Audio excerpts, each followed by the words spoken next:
Assalamualaikum warahmatullahi wabarakatuh. Om Swastiastu, salam sejahtera.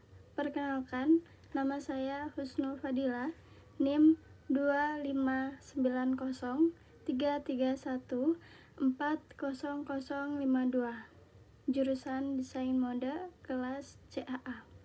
Di sini saya akan menyampaikan presentasi bahasa Indonesia untuk menyelesaikan UAS Bahasa Indonesia, yakni akan menyampaikan materi yang berjudul diksi atau pemilihan kata. Oke, kita masuk ke deskripsi. Diksi adalah pilihan kata, maksudnya pemilihan kata yang tepat untuk menyatakan sesuatu. Pilihan kata merupakan satu unsur penting baik dalam dunia karang-mengarang maupun dalam dunia tutur setiap hari. Dalam pemilihan kata yang setepat-tepatnya untuk menyatakan suatu maksud, kita tidak dapat lari dari kamus. Kemudian, adapun syarat-syarat pemilihan kata, yakni yang pertama, makna denotatif dan konotatif. Yang kedua, makna umum dan makna khusus. Yang ketiga, sinonim. Dan yang terakhir, kata ilmiah dan kata populer. Kita masuk ke makna denotatif dan konotatif. Makna denotatif adalah makna dalam alam wajar secara eksplisit.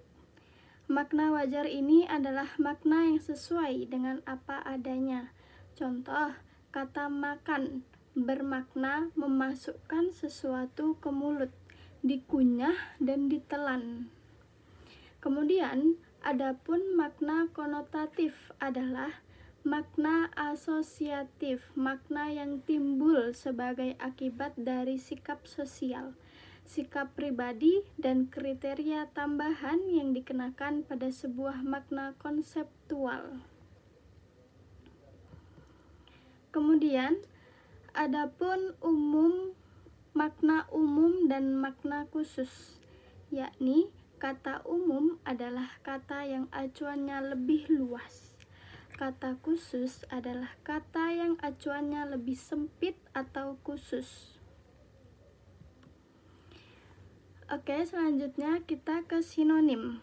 Sinonim adalah dua kata atau lebih yang pada asasnya mempunyai makna yang sama, tetapi bentuknya berlainan. Misalnya, kata cermat dan cerdik. Kemudian ada kata ilmiah dan kata populer.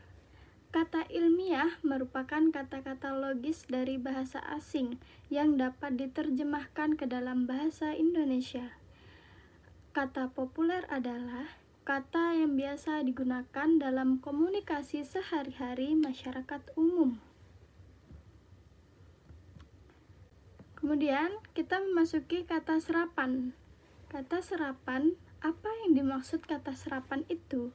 Kata serapan adalah suatu kata yang diserap dari bahasa lain, hanya saja tetapi berdasarkan kaidah bahasa penerima, atau kata yang diadopsi dari bahasa asing yang sesuai dari EYD. Adapun golongan kata serapan yakni kata serapan dari bahasa Jawa, kata serapan dari bahasa Sanskerta, kata serapan dari bahasa Inggris, kata serapan dari bahasa Arab, kata serapan dari bahasa Belanda, kata serapan dari bahasa Portugis, dan yang terakhir ada kata serapan dari bahasa Hokkien atau Tiongkok. Nah, kemudian adapun makna konotatif.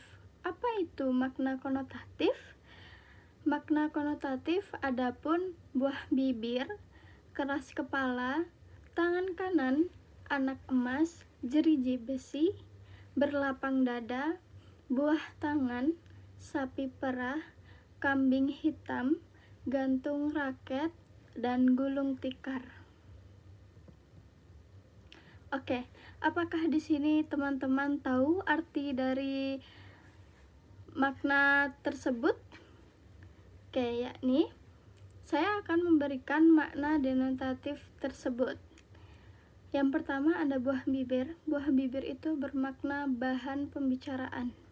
Kemudian keras kepala bermakna tidak menuruti nasihat orang.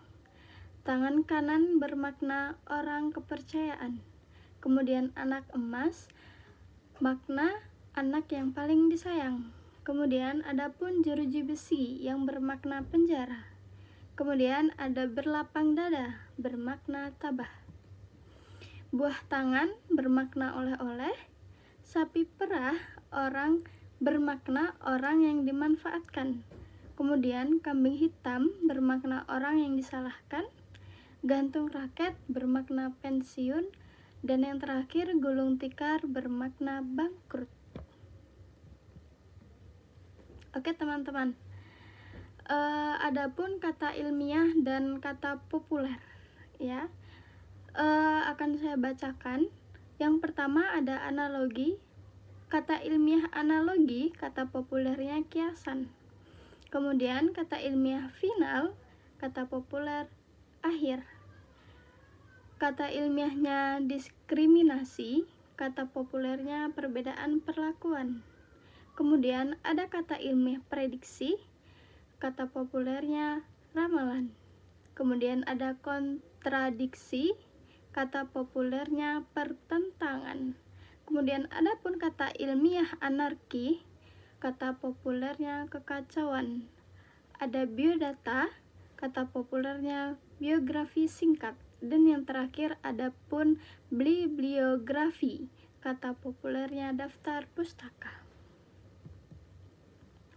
Oke, yang terakhir ada kesimpulan dari materi yang saya sampaikan, yakni diksi adalah ketepatan pemilihan kata dipengaruhi oleh kemampuan pengguna bahasa yang terkait dengan kemampuan yang memahami, mengetahui, menguasai, dan penggunaan kata aktif dan efektif kepada pembaca dan pendengarnya. Terima kasih. Berikut tadi adalah materi yang saya sampaikan. Jika ada kekurangan maupun kelebihan, saya mohon maaf yang sebesar-besarnya. Wassalamualaikum warahmatullahi wabarakatuh. Om Swastiastu. Salam sejahtera.